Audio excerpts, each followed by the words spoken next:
Hello hello, bonjour, bonsoir, dépendant de l'heure à laquelle vous aurez ceci, et bienvenue à nouveau sur notre chaîne, votre chaîne Afrique Top Info. En espérant que vous vous portez bien et surtout que vous êtes d'humeur à parler une fois de plus de beauté à l'africaine, venez avec nous parcourir 7 raisons pour lesquelles le port du baya est populaire en Afrique. Aujourd'hui, objet de controverse au sein de la société du continent, le fait de porter des chaînes aux hanches n'est pourtant pas étrange. Du sable du Maghreb aux montagnes du Kenya, de la beauté des pays de l'Afrique de l'Ouest à la diversité insolente du Cameroun, la richesse de la RDC aux belles œuvres de l'Afrique du Sud, les gens y vivent et les modes, us et coutumes s'emploient parfois totalement de manière différente. Raison pour laquelle il convient d'extirper de l'histoire des bribes d'explications sur certaines habitudes et en pratiquant courantes au moins d'un bout du continent à l'autre. Le bijou en question peut être sous forme de perles et s'appelle baya. L'histoire des perles se confond à celle de l'humanité. Les plus anciennes perles découvertes sont des dents d'animaux incisées et portées comme colliers datant de 38 000 ans. Divers objets servaient à confectionner ces perles. Coquillages, graines, os, ivoire, coraux et tessera. Le matériau le plus répandu et qui offre une diversité des modèles est le verre. En Côte d'Ivoire, ce phénomène a pris de l'ampleur. Ces bijoux sont une touche de beauté que nombre de femmes et de jeunes filles apportent à leur toilette.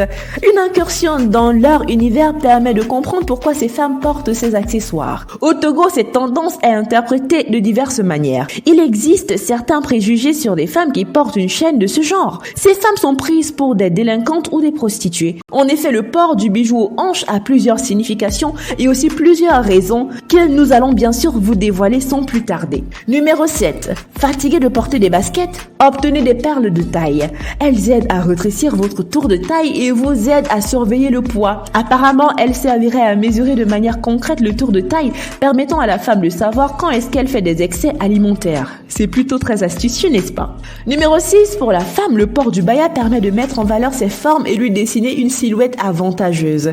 Elle permet également de souligner sa féminité et sa sensualité.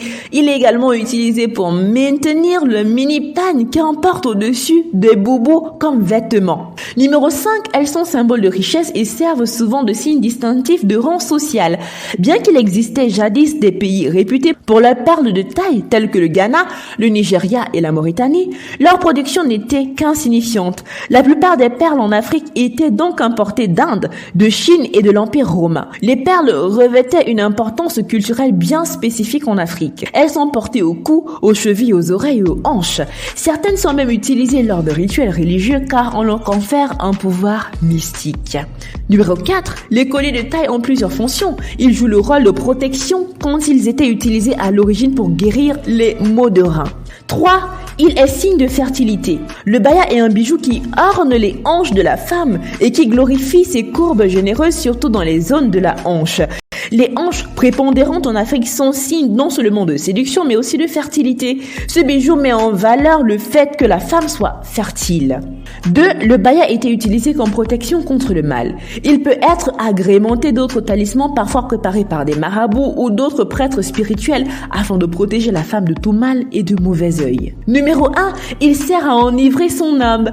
En effet, il existe plusieurs types de colliers de taille. Au Sénégal, par exemple, le djaldjal sont les petits colliers portés en grand nombre sur les hanches. Le ferle est fait de grosses perles dont le frottement fait bruit lorsque celle qui la porte se déplace. Le bruit est bien sûr pensé et souhaité puisqu'il éveille la curiosité et appelle à l'imagination des hommes qui se trouvent dans les alentours. Le pémé, quant à lui, fait référence au collier phosphorescent. Nous vous laissons imaginer ses potentialités. Dans leur quête de l'homme, les femmes ont aussi développé plusieurs moyens de séduction. C'est alors que le baya est entré en jeu. Un secret qui s'est transmis de mère en fille. Pour plusieurs hommes, le port du baya fait partie du corps de la femme africaine et très peu de femmes peuvent en échapper. Nous voici arrivés à la fin de cette vidéo en espérant que vous avez aimé son contenu et surtout que vous en avez appris davantage.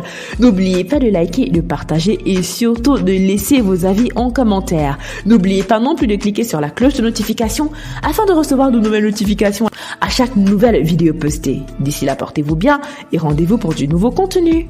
Bye!